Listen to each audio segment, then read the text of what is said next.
kafafuwanki za ki shiga cikin kwale-kwale yayin da wata guguwa mai karfi wanda nake kallanta a kusa da ke za ta zo ta kifar da ke. Amma zan baki igiya daga lokacin da yake cikin wannan yanayi ki ringa faɗin la ilaha illa anta subhanaka inni kuntu minaz zalimin.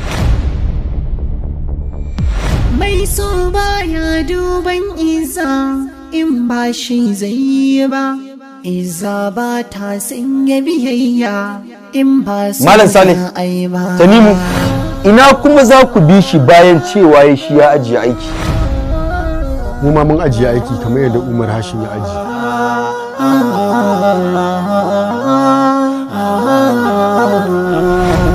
To idan sun bar aikin sai me?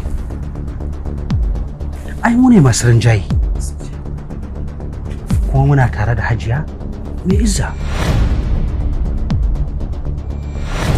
Izar suna faruwa a kasi da mabuɗin.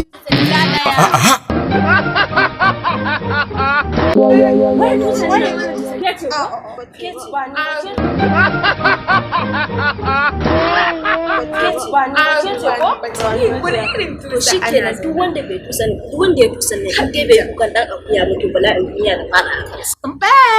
Kika ce. Tsarin zubinki daidai ne ya kama zuciyata ne.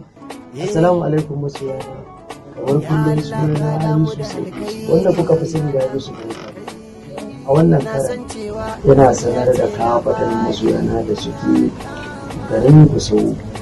Zan gabatar da tsararren wasa a Taula yin sarki a ranar 27 ga wata.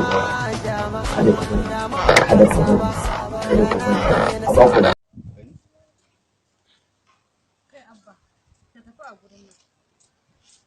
garba da shi kaga billahi la ilaha illa hu idan baka bar wurin idan ba sai na basar da kai ba Allah ya tsira